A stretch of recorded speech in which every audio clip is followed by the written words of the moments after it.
الحمد لله رب العالمين والصلاة والسلام على رسوله الكريم وعلى آله وأصحابه أجمعين.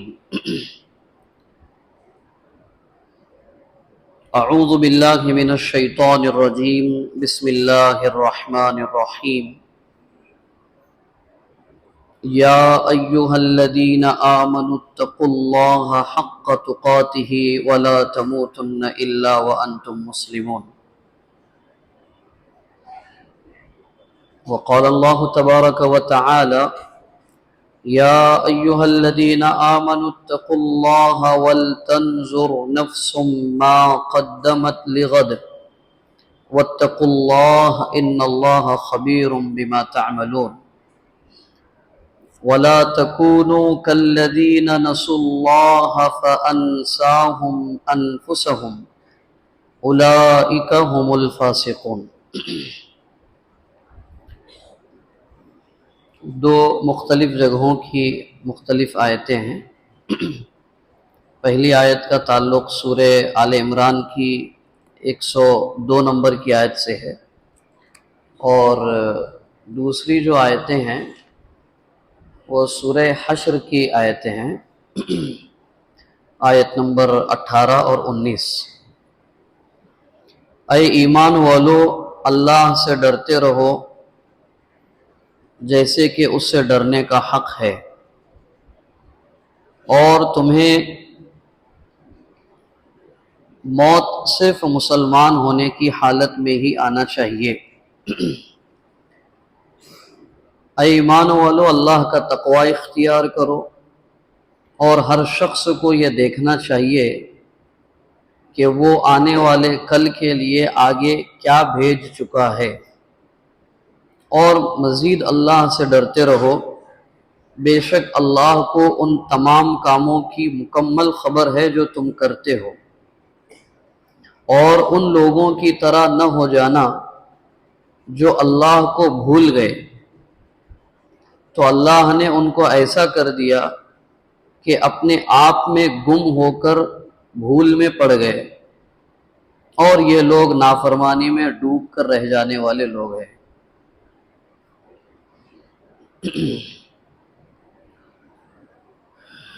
رمضان کا یہ آخری جمعہ ہے، تو کچھ باتیں گزشتہ خطبے میں رمضان کی عبادتوں کے نتیجے میں ہمیں ملنے والے سبق اور نصیحتیں، اس پر گفتگو تھی. آج کے خطبہ جمعے میں بات کرنی ہے رمضان کے بعد کی زندگی کیسی ہو ہماری. یہ جو دو آیتیں ہیں، اس میں اللہ تعالیٰ نے دونوں جگہوں پر دو باتیں کامن بتائی ہے، اور ایک بات سورہ حشر میں مزید اہتمام کے ساتھ بتائی ہے. جو کامن چیز ہے دونوں آیتوں میں وہ یہ ہے اللہ کا تقوی اختیار کر کے زندگی گزارو. یہ پورے رمضان کی عبادتوں کا ماحصل ہے، اس کا رزلٹ ہے، یہ اس کا نتیجہ ہے یہ. اور تقوی کے سلسلے میں ایک اس کی سادہ سی تشریح جو ہمیں ہمیشہ یعنی آسانی سے سمجھ میں بھی آئے، اور ہمیشہ ہم اس کو اپنی زندگی میں یاد بھی رکھ سکیں، وہ یہ ہے کہ ہم جہاں کہیں ہیں اور جس وقت بھی ہے اور جس سچویشن میں ہے، وہاں پر اللہ کو اپنے اوپر نگراں بنا کر زندگی گزارنا، اس کیفیت کا نام تقوی ہے. یعنی اینی ٹائم ایوری ویئر اور اینی سچویشن، نماز کی حالت میں ہو، کاروبار میں ہو، جہاں کہیں جو بھی. کیونکہ قرآن مجید میں سورہ مجادلہ میں اللہ نے ایک بات ارشاد فرمائی ہے. تراویح میں جب درس چل رہا تھا تو اس کی ابتدائی آیتوں پہ بات کی تھی ہم نے وہاں پہ اللہ تعالیٰ ایک اور بات کہہ رہے ہیں کہ تم اکیلے تو کہیں بھی نہیں ہوتے ہو. ما یکون من نجوا من ثلاثۃ الا هو رابعهم ولا خمسۃ الا هو سادسهم. تم جہاں کہیں 3 لوگ بیٹھ کر کے کوئی بات کر رہے ہو تو چوتھے ہم ہوتے ہیں وہاں پہ. یہ اللہ تعالیٰ کہہ رہے ہیں. تم 4 لوگ بیٹھ کر کوئی گفتگو کر رہے ہو تو 5ویں ہم ہوتے ہیں وہاں پہ، پریزنٹ ہوتے ہیں ہم اپنے علم اور اپنی بصارت اور اپنی خبر کے ساتھ. تو کوئی بندہ اور کوئی بندی اس کی پوری لائف میں کبھی بھی وہ اکیلا اور اکیلی ہے ہی نہیں. یہ تو بالکل طے کر سمجھنا چاہیے. یہ ہمارے دماغ میں کبھی کبھی یہ بات ہوتا ہے کہ اب تو کوئی نہیں ہے. یہ اب تو کوئی نہیں ہے کا کانسیپٹ ہی نہیں ہے اسلام میں، شریعت میں، قرآن کی روح سے. بولتے ہیں نا بھائی اب تو سب چلے گئے، چلو ابھی اپنے حساب سے چلتے ہیں. نہیں. تو اور اس کو اللہ نے کلیئر الفاظ میں بتایا ہے. تم اکیلے ہو، دوسرے ہم ہیں. تم 2 ہو، تیسرے ہم ہیں. تو اس سے کم یا زیادہ جو بھی تمہاری جو بھی تعداد ہوگی اس میں پلس ہم ایک ہیں. تو اگر تم کو اللہ سے حیا ہے تو غیبت سے بچو، اللہ سے حیا ہے تو نظر کے غلط استعمال سے بچو. اگر اللہ سے حیا ہے تو اپنے وقت کے غلط استعمال سے اپنے آپ کو بچاؤ. تو پہلی چیز تو یہ ہے جو آیت میں اللہ نے بتائی ہے. دوسری بات بتائی ہے وَلَا تَمُوتُنَّ إِلَّا وَأَنْتُمْ مُسْلِمُونَ. ہمیں اللہ کا فرما بردار کب تک رہنا ہے، اس کا ڈیسٹینیشن بتایا ہے. کب تک مجھے اللہ کی فرما برداری کرنی ہے، کب تک مجھے اللہ کے احکامات پر عمل کرنا ہے. تو ایک بات تو آیت میں بتائی ہے، دوسرا اللہ کے رسول صلی اللہ علیہ وسلم کو اللہ تعالیٰ خود بتا رہے ایک جگہ پہ سورہ نحل میں. یہاں آیت میں اللہ کہہ رہے ہیں تمہاری موت اللہ کی فرما برداری کی حالت میں آنی چاہیے. اب موت اللہ کی فرما برداری کی حالت میں آنی چاہیے تو اس میں 2 باتیں ہیں. نمبر 1، موت کس کی کب آنے والی ہے کوئی معلوم، کوئی گارنٹی نہیں، اور آنے والی ہے ڈیفینیٹلی. موت سے کوئی چھوٹا نہیں ہے، آج تک دنیا میں کوئی انسان نہیں چھوٹا ہے. میں نے درس میں بھی بتایا تھا اگر موت نے ابراہیم کو اگر اٹھایا ہے تو نمرود کو بھی اٹھایا ہے، موسیٰ کو اٹھایا ہے تو فرعون کو بھی اٹھایا ہے. تو موت تو سب کے لیے. آقا نامدار جناب محمد رسول اللہ صلی اللہ علیہ وسلم کو اگر وفات آئی ہے تو ابو جہل کو بھی اٹھایا ہے، ابو لہب کو بھی اٹھایا ہے. تو موت تو بہرحال سب کو ہے، کب آنے والی ہے معلوم نہیں ہے. اور آیت میں کہہ رہے ہیں تمہاری موت ہماری فرما برداری کی حالت میں آنی چاہیے. تو نتیجہ اور رزلٹ یہ نکلتا ہے کہ تمہاری زندگی کا ہر لمحہ آخرت اورینٹڈ اور اللہ اورینٹڈ گزرنا چاہیے، اللہ رخی زندگی گزرنی چاہیے. ہمارا قبلہ ہر وقت اللہ کی ذات ہونا چاہیے. یہ 2 باتیں بتائی ہے، یہی 2 باتیں سورہ حشر میں بتائی ہے. لیکن وہاں پر ایک اور بات بتائی ہے، وہ یہ وَلْتَنْظُرْ نَفْسٌ مَا قَدَّمَتْ لِغَدٍ. اللہ سے ڈرتے رہو اور اپنا انٹروسپیکشن کرتے رہو، جو گزشتہ خطبے میں بھی ہم نے بتایا تھا. ہمارا سیلف انٹروسپیکشن کنٹینیوس ہوتے رہنا چاہیے. میرا ایمان بڑا گھٹا، کم ہوا، زیادہ ہوا، اللہ سے میں قریب ہوا، دور ہوا، نافرمانی بڑھ گئی، فرما برداری میں میری کمی آ گئی، کیا ہے میرا سیلف انٹروسپیکشن. حضرت عمر نے فرمایا اپنا حساب کتاب کر لیا کرو اس سے پہلے کہ تمہارے حساب کتاب کا دفتر تمہارا رب کھولے. سورہ بنی اسرائیل میں اللہ تعالیٰ فرما رہے ہیں قیامت کے دن ہر انسان کا نامہ اعمال اس کے گلے میں ڈال دیا جائے گا اور کہا جائے گا کفا بنفسک اليوم علیک حسیبا. تو جنت میں جانے کے قابل ہے یا جہنم میں جانے کے قابل ہے، تو خود اپنا نامہ اعمال دیکھ کر کے فیصلہ کر لے. تو وہ نامہ اعمال تو ہر ایک کو ملنے والا ہے. امتحان اور ایگزام ہونے کے بعد میں رزلٹ تو ڈیفینیٹلی آنا ہی آنا ہے. تو جو ہم نے زندگی میں اعمال کیے ہیں اس کا رزلٹ تو ملنا ہی ملنا ہے قیامت کے دن، اور رزلٹ جو ملنے والا ہے قیامت کے دن وہ پوری انسانیت کے سامنے دیا جانے والا ہے، پوری انسانیت کے سامنے۔ ہمیں نیک سمجھنے والے لوگ، ہمیں برا سمجھنے والے، جو بھی ہے تمام کے تمام انسانوں کے بیچ میں کھڑا کر کے دیا جائے گا، یہ جنتی ہے، یہ جہنمی ہے۔ تو اس کے احساس کے ساتھ عمل کرتے رہو، یہ دوسری بات بتائی۔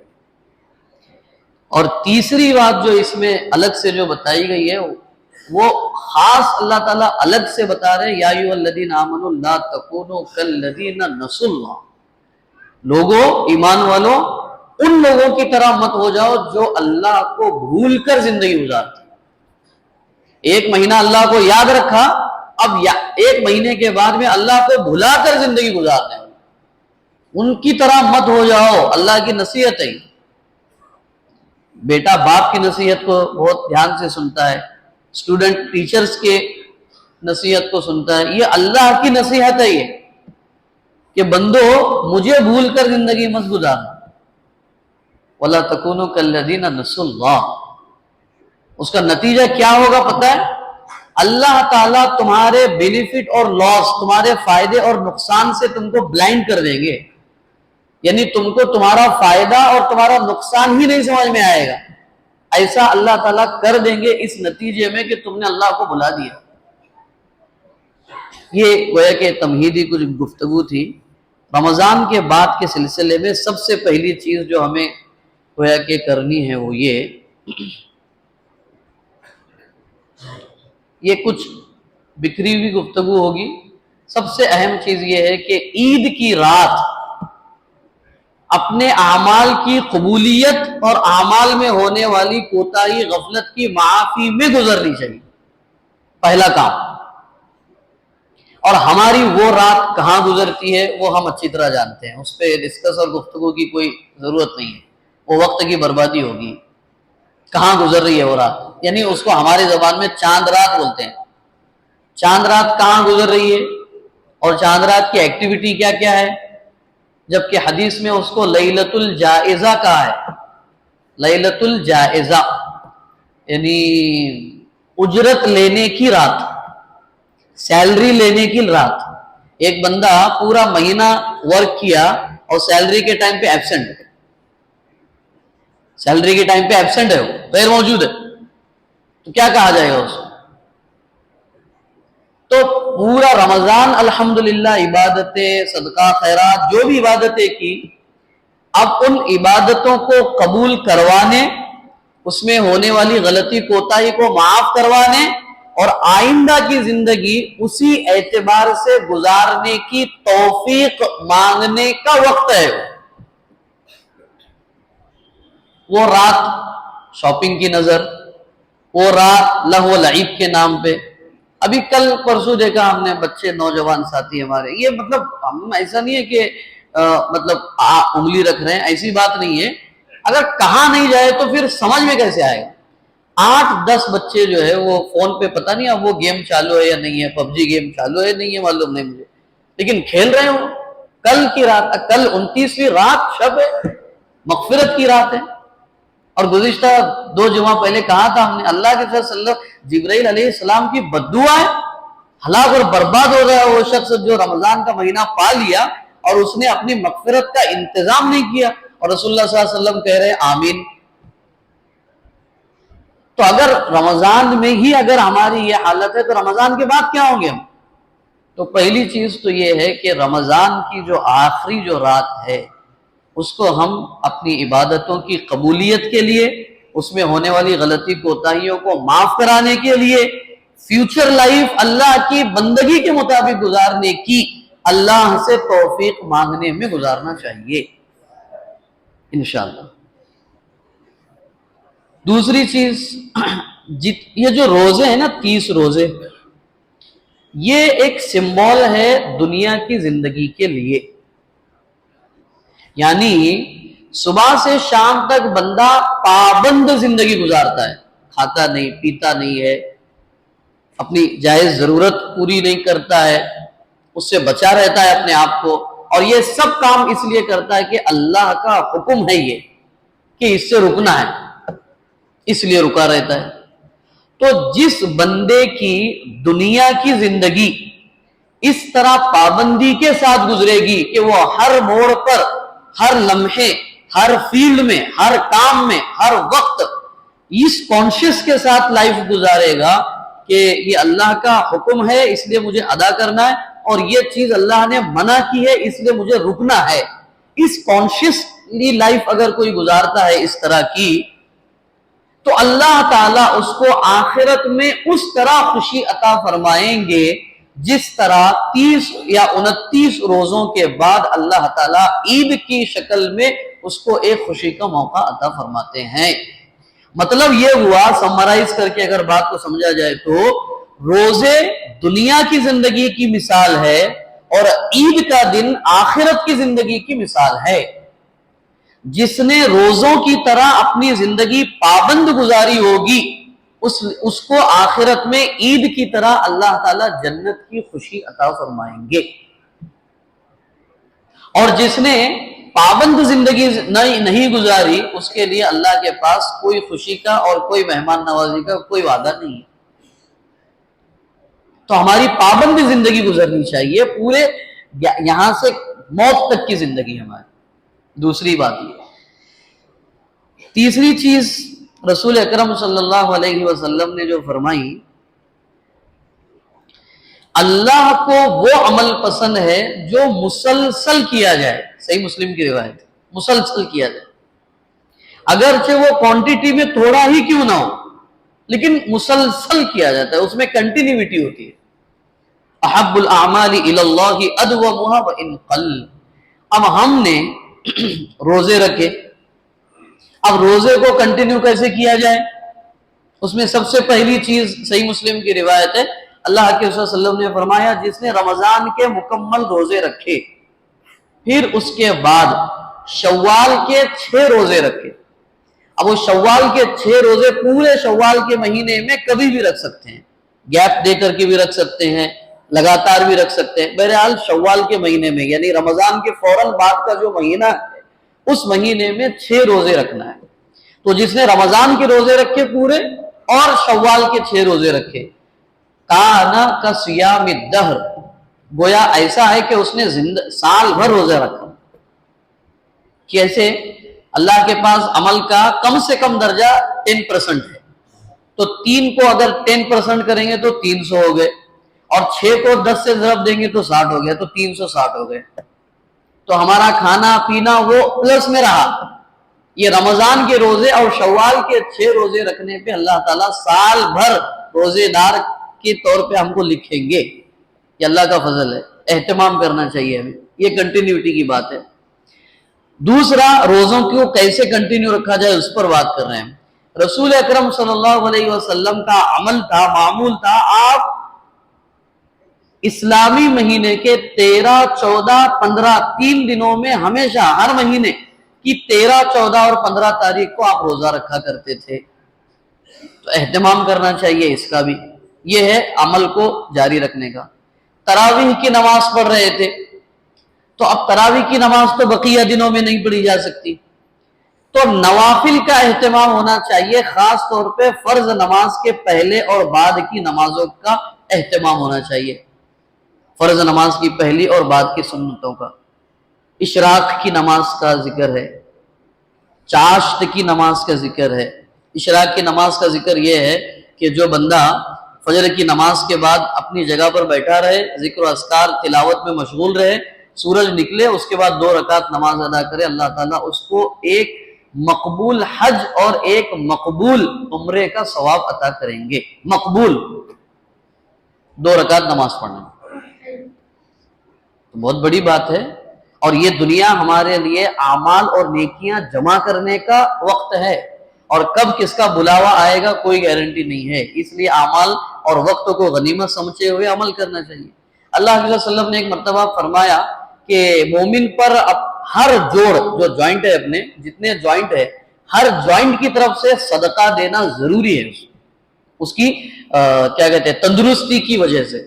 صحابہ نے فرمایا ہم کہاں صدقہ دے، 260 تقریباً جوائنٹ سے، تو اتنا صدقہ روزانہ کہاں دیں گے ہم؟ اللہ کے وسلم نے بہت ساری باتیں بتائی، لوگوں کو بھلی بات بتانا بھی صدقہ ہے، راستے سے تکلیف دہ چیز کا ہٹانا بھی صدقہ ہے، لوگوں کے طرف سے تکلیف دہ بات پر صبر کرنا بھی صدقہ ہے۔ اور آخر میں آپ نے فرمایا چاشت کی نماز، یعنی اشراق کے بعد جب سورج ذرا تیز ہو جائے، اس کی روشنی ذرا تیز ہو جائے، تو اس وقت 2 سے 8 رکعت کی روایتیں ملتی ہے، جو 2 رکعت یا 4 رکعت یا 6 رکعت یا 8 رکعت جو بھی رکعت ہو پڑھ لے گا چاشت کی نیت سے، اللہ تبارک و تعالیٰ اس کے جسم کے ہر جوائنٹ کی طرف سے صدقے کے طور پر اس نماز کو قبول کر لیں۔ بیمار ہوتے ہیں، اچھے ڈاکٹر کے پاس تو جاتے ہیں، لیکن 2 رکعت نماز پڑھ لیں گے تو اللہ تبارک و تعالیٰ کی طرف سے ہمارے جسم کا روزانہ صدقہ ادا ہو جائے گا۔ فضول ہمارے گویا کی رقم اور پیسے دواخانوں کی نظر نہیں ہوں گے، یہ عمل کرنے کی چیزیں ہیں۔ تو بہرحال اعمال میں تسلسل اور کنٹینیوٹی کرنے کی ضرورت ہے۔ تیسری چیز رمضان کے بعد میں جو ہمیں اپنے زندگیوں میں لانی ہے وہ ہے وقت کی پابندی، ٹائم مینجمنٹ۔ ٹائم مینجمنٹ کو پرسنالٹی ڈیولپمنٹ کا ایک پارٹ بول کر کے پڑھاتے ہیں، جبکہ قرآن مجید میں اگر آپ دیکھیں گے سب سے زیادہ توحید، رسالت، آخرت کے بعد اگر کسی چیز کو اگر فوکس کیا گیا ہے وہ وقت کو کیا گیا ہے۔ نماز وقت کے ساتھ ہے، روزے وقت کے ساتھ ہے، تراویح وقت کے ساتھ ہے، حج وقت کے ساتھ ہے، زکوٰۃ وقت کے ساتھ، ہر چیز وقت کے ساتھ ہے۔ میں نے گزشتہ بھی کل کہا، پچھلے جمعہ میں بھی کہا تھا کہ ہمارے گھروں میں کوئی ہمارا شیڈول ہی نہیں ہے، کھانا کب، سونا کب، اٹھنا کب، بریک فاسٹ کب، لنچ کب، ڈنر کب، کوئی ہمارا شیڈول ہی نہیں ہمارے گھروں میں۔ تو وقت کی پابندی کا ہم کو ایک نظام بنانا چاہیے۔ کیوں؟ وقت ہی اصل میں ریئل لائف ہے۔ اصل میں وقت کو اگر ہٹا دیا جائے تو کیا ہے ہماری زندگی؟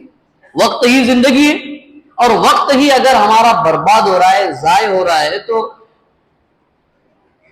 مال کی فضول خرچی بھی ایک فضول خرچی ہے، لیکن اس سے بڑی فضول خرچی وقت کی فضول خرچی ہے۔ اصل میں ہم میں سے کچھ لوگ ہوں گے جو مال کو تو فضول خرچ کرنے سے بچتے ہوں گے، لیکن وقت کو بے تحاشا فضول خرچ کر رہے ہیں۔ یہ اللہ کی دی ہوئی بہت بڑی نعمت ہے، لہذا اس کو پرپز اورینٹڈ استعمال کرنا چاہیے۔ ہر کام کے لیے کوئی وقت اور ہر وقت کے لیے کوئی کام ہونا چاہیے۔ اللہ کے حضرت عمر رضی اللہ عنہ سے فرمایا کہ ایک بندے ہیں، بڑی عبادت گزار ہیں، بہت عبادت کرتے ہیں، اعمال میں بہت محنت کرنے والے ہیں، لیکن ان کے اندر ایک چیز ہے۔ بولے کیا ہے؟ بولے کوئی کام نہیں کرتے ہیں۔ تو حضرت عمر نے فرمایا ان کو میری مجلس میں آنے سے روک دو، ان کو وہ مجلس میں نہیں آنا چاہیے میرے، یعنی بیکار شخص میری مجلس میں نہ آئے۔ یہ حضرت عمر رضی اللہ عنہ نے فرمایا۔ وہ عبادتیں کر رہا ہے الگ بات ہے، لیکن وہ بیکار ہے تو یہ بیکاری اسے کل عبادت سے بھی ہٹا دے گی۔ تو کوشش ہماری یہ ہونی چاہیے کہ ہر وقت کے لیے کام اور ہر کام کے لیے ایک وقت طے ہونا چاہیے۔ اللہ کرے ہمیں اس کی عمل کی توفیق مل۔ چوتھی چیز، انسانی ہمدردی کے سلسلے میں ہمیں آگے آنا چاہیے۔ انسانی ہمدردی کے لیے سب سے پہلا کام تو یہ ہے کہ صدقہ فطر ادا کیا جائے۔ 2.25 کلو یا 2 کلو گیہوں کا حساب بن رہا ہے 70 یا 80 روپیہ پر ہیڈ۔ اچھا، صدقہ فطر کے سلسلے میں ایک چیز ایک مشہور یہ ہے کہ جس پر زکوٰۃ واجب ہے وہی لوگ صدقہ فطر دینا ہے، ایسا ایک بات مشہور ہے۔ ایسا نہیں ہے، وہ صدقہ فطر ہر ایک پر واجب ہے، ہر ایک پر، وہ زکوٰۃ کا نصاب والا ہو یا نہ ہو، مرد ہو، عورت ہو، بچہ ہو، بوڑھا ہو، جوان ہو، سب کے اوپر، گھر کے بڑے کے اوپر گھر کے تمام افراد کی طرف سے صدقہ فطر دینا واجب ہے۔ یہاں تک آپ نے فرمایا کہ جو صدقہ فطر ادا نہ کرے وہ ہمارے عیدگاہ کو نہ آئے، یہاں تک آپ نے فرمایا۔ تو مثال کے طور پہ چاند رات ہے، سمجھیے اگر آج چاند کی رات اگر ہے اور مثال کے طور پہ 6:30 بجے یا 7 بجے شام میں کسی کے گھر میں کسی بچے کی پیدائش ہوئی ہے چاند رات کے دن، تو اس بچے کی طرف سے بھی اس کے والد پر صدقہ فطر واجب ہے۔ کس کو دینا ہے؟ وہی غریب، یتیم، بیوہ، مسکین، رشتہ دار افراد کے طرف سے دینا ہے۔ اصل وقت ہے اس کا چاند دیکھنے کے بعد عید کی نماز سے پہلے، یہ اصل اس کا وقت ہے۔ لیکن اس کا جو مقصد ہے صدقہ فطر کا، وہ مقصد اگر سامنے رکھیں گے تو اس کے لیے کچھ گنجائش ہے۔ صدقہ فطر کی دو حکمتیں ہیں۔ نمبر ایک، جو رمضان کے روزوں میں ہم سے کوئی کمی خامی رہی، اس کو فلفل کرنے کے لیے صدقہ فطر ہے۔ یہ کتنی شریعت، کیسی شریعت ہے کہ اگر رمضان کے روزوں میں ہم سے کوئی 19-20 ہو گیا، ہم سے کوئی کمی خامی ہو گئی، تو اس کو فلفل کرنے کے لیے بھی اللہ نے ایک عمل رکھا ہے صدقہ فطر کی شکل میں۔ ایک تو یہ اس کا مقصد، اور دوسرا یہ ہے کہ جو سماج اور معاشرے کے دبے کچلے غریب طبقے کے جو لوگ ہیں، وہ لوگ بھی عید کی خوشی میں شامل ہوں، ان کی بھی گویا کہ شرکت ہو جائے، تو اس لیے ان کو وہ چیز دی جائے۔ اس لیے فقہاء کرام نے 1-2 دن پہلے اناج کے بجائے رقم ادا کرنے کی بھی اجازت دی ہے۔ یہ انسانی ہمدردی کی شروعات اللہ تعالیٰ یہاں سے کروا رہے ہیں کہ یہ دو۔ اس کا مطلب یہ ہے کہ عید کو جانے سے پہلے ہم تمہیں انسانی ہمدردی کا سبق سکھا رہے ہیں، اب یہاں سے لے کے موت تک تمہیں انسانی ہمدردی کے ساتھ زندگی گزارنی چاہیے۔ خود غرض نہیں ہوتا ہے مومن، جو کچھ ہم سے ہو سکے، جس طرح کی خدمت انسانیت کی اور معاشرے کی ہو سکتی ہے، اس کے لیے اپنے آپ کو آگے بڑھانے کی فکر اور کوشش کرنی چاہیے۔ اگلا عمل جو رمضان کے بعد کرنا ہے، وہ ہے اپنے گناہوں کے سلسلے میں مسلسل اللہ سے معافی مانگتے رہنا۔ اللہ کے رسول صلی اللہ علیہ وسلم نے فرمایا، من لزم الاستغفار، جو آدمی اپنے گناہوں کی معافی مانگنے کو لازم پکڑتا ہے، یعنی استغفار کثرت سے پڑھتا رہتا ہے، مسلسل اپنے گناہوں کی اللہ سے معافی مانگتا رہتا ہے، 3 فائدے اللہ تعالیٰ دیں گے اس کو۔ جعل اللہ لہ من کل ضیق مخرجا، اللہ تعالیٰ ہر مصیبت سے نکلنے کا راستہ دیں گے اسے، ہر مصیبت سے، ہر تنگی سے۔ ومن کل ہم فرجا، ہر ٹینشن کی حالت میں اللہ تعالیٰ اس کو خوشی کا ایک راستہ دکھائے گا۔ اور تیسری چیز، وَرَزَقَهُ مِنْ حَيْثُ لَا يَحْتَسِبْ، ایسی جگہ سے اللہ تعالیٰ اس کی روزی روٹی کا انتظام کریں گے جہاں سے اس کو گمان بھی نہیں تھا کہ یہاں مجھے جاب لگ سکتی ہے، یہاں سے میری روزی کا انتظام ہو سکتا ہے، وہاں سے اللہ تعالیٰ اس کو روزی کا انتظام کریں گے۔ یہ دنیاوی فائدے ہیں۔ اور اخروی فائدہ کیا ہے؟ اللہ کے رسول صلی اللہ علیہ وسلم فرما رہے ہیں، توبہ لمن کثر الاستغفار، اس آدمی کے لیے خوشخبری اور بشارت ہو جس کے نام اعمال میں استغفار کثرت سے لکھا گیا ہو۔ اور اللہ کے رسول صلی اللہ علیہ وسلم کا خود اپنا ذاتی عمل آپ نے فرمایا کہ اے لوگو، اللہ سے کثرت سے اپنے گناہوں کی معافی مانگا کرو، اس لیے کہ میں 70 سے زیادہ مرتبہ اپنے رب سے اپنے گناہوں کی معافی مانگتا ہوں۔ رسول اللہ صلی اللہ علیہ وسلم، یہ عمل اہتمام کرنا چاہیے۔ اس کے بعد والا عمل، رسول اکرم صلی اللہ علیہ وسلم پر درود شریف کا اہتمام۔ اس کے بارے میں آپ کے سامنے ایک بات رکھی تھی ہم نے۔ سب سے پہلی بات تو یہ ہے، قرآن جیسی مقدس کتاب ہمیں جس ذات کے ذریعے سے ملی ہے، وہ ہے آقا نامدار جناب محمد رسول اللہ صلی اللہ علیہ وسلم۔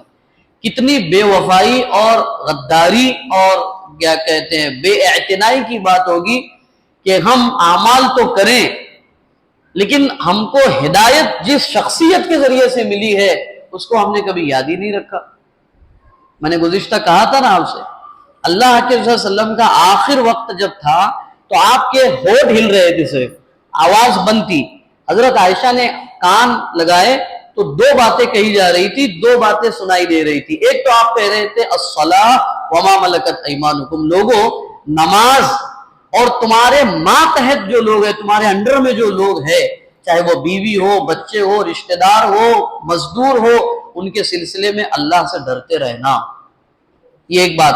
اور دوسری آپ علیہ السلام اپنی زبان سے جو بات کہہ رہے تھے، رونگٹے کھڑے کر دینے والی بات ہے، وہ یہ اس وقت کی بات ہے جب اللہ کے رسول صلی اللہ علیہ وسلم کی روح نکلنے کی کیفیت ہے، اس وقت اللہ کے رسول صلی اللہ علیہ وسلم اللہم اغفر لی امتی، اللہم اغفر لی امتی، اللہ میری امت کی مغفرت فرما اور اس پر رحم فرما۔ اس نبی کو ہم کب یاد کرتے ہیں بتائیے؟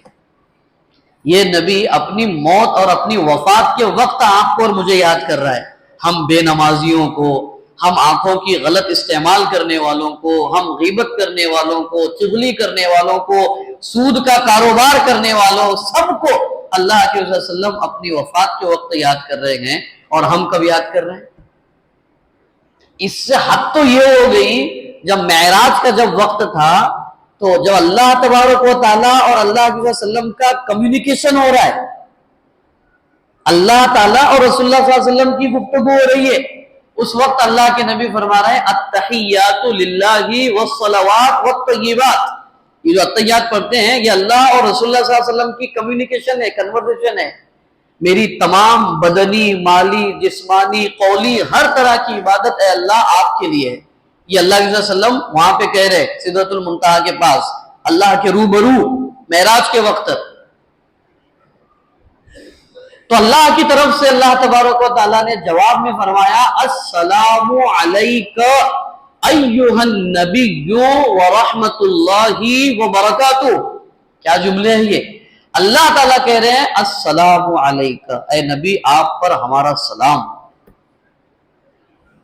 کیا بات ہے؟ اے نبی آپ پر سلام ہو، یعنی آپ کا رب آپ کو سلام کرتا ہے۔ کیا ہے یہ مقام اور مرتبہ؟ ورحمت اللہ، آپ کا رب آپ پر رحمت بھیجتا ہے، وبرکاتہ، اور آپ کا رب آپ پر برکت کا نزول کرتا ہے۔ یہ اللہ تبارک و تعالیٰ رسول اللہ صلی اللہ علیہ وسلم سے کہہ رہے ہیں۔ اب جب اللہ کے رسول صلی اللہ علیہ وسلم نے دیکھا کہ اللہ کی سلامتی، اللہ کی رحمت اور اللہ کی برکت میری طرف متوجہ ہے، تو کیا کیا اللہ کے رسول صلی اللہ علیہ وسلم نے؟ کیا ہے آگے جملہ؟ السلام علینا وعلی عباد اللہ الصالحین، اے اللہ آپ کی سلامتی آپ مجھ پر نازل فرما رہے ہیں، آپ کی رحمت مجھ پر نازل کر رہے ہیں، آپ کی برکت مجھ پر نازل فرما رہے ہیں، اور میں آپ سے دعا کرتا ہوں کہ آپ کی سلامتی، رحمت اور برکت میں میرے تمام امت کے صالح بندوں کو شامل فرمائیے۔ اللہ کے پاس عرش کے قریب ہمارا نبی ہمیں یاد کر رہا ہے، ہم نبی کو کتنا یاد کرتے ہیں؟ نبی پر کتنا درود پڑھتے ہیں؟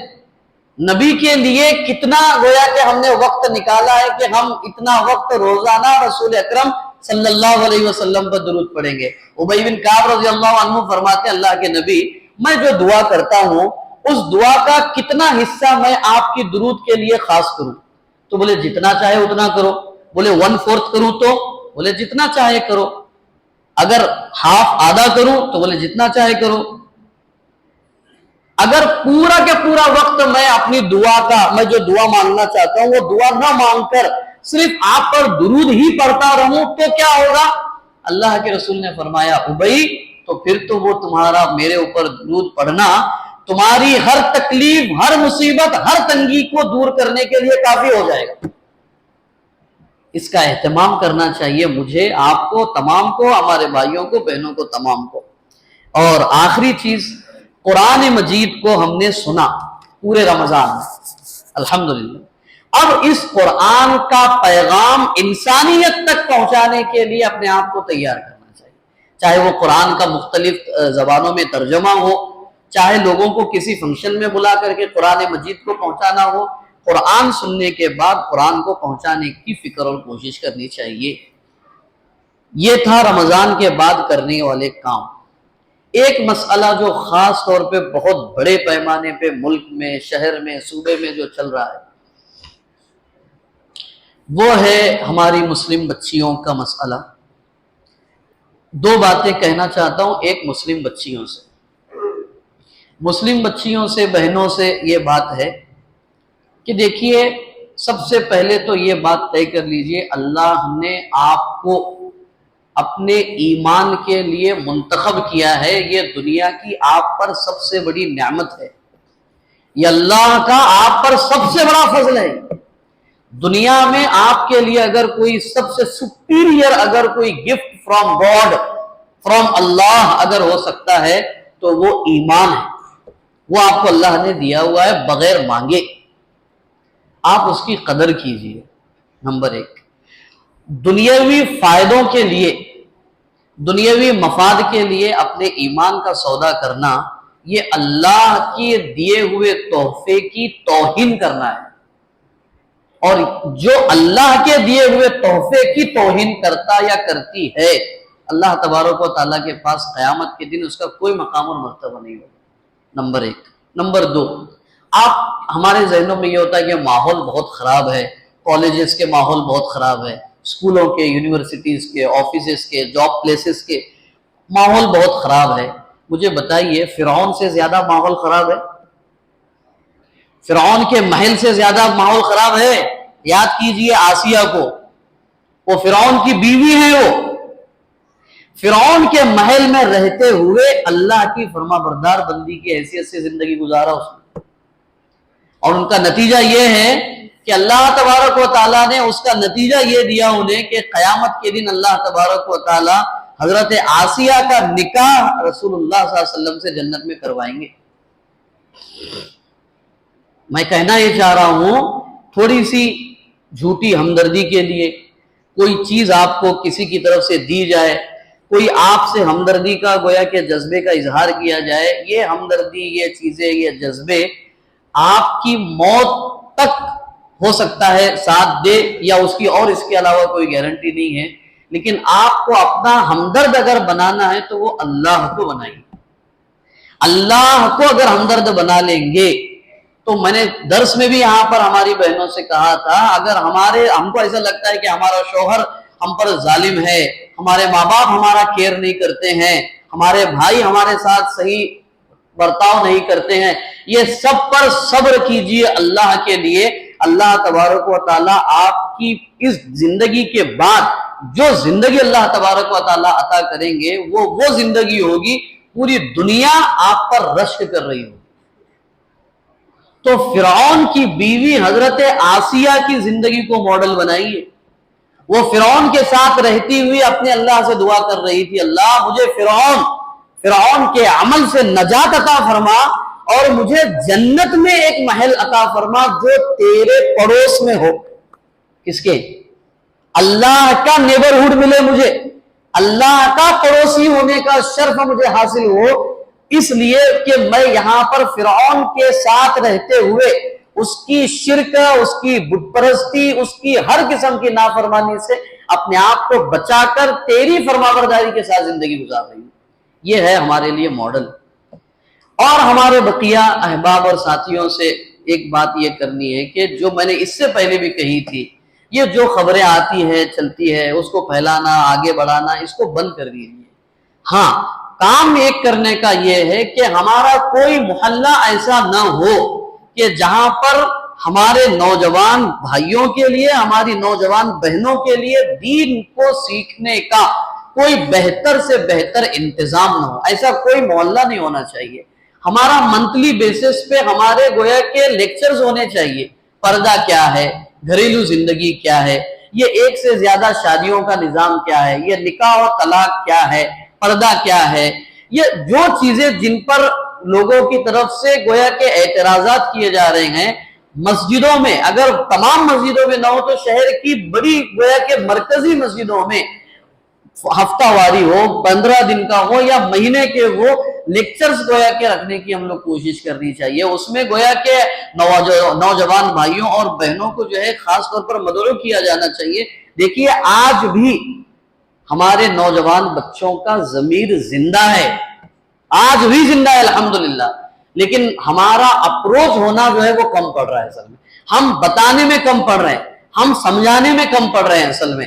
تو ہم لوگوں کو اس کے لیے سر جوڑ کر کے بیٹھنا چاہیے، نہ یہ کہ 4 لوگ بیٹھے کسی کٹے پہ بولے وہ فلاں لڑکی ادھر چلی گئی، ہم نے ان کو سمجھایا، انہوں نے وہ کیا، انہوں نے وہ کیا، وہ سب چھوڑ دیجئے، اس سے کوئی ہونے والا نہیں ہے۔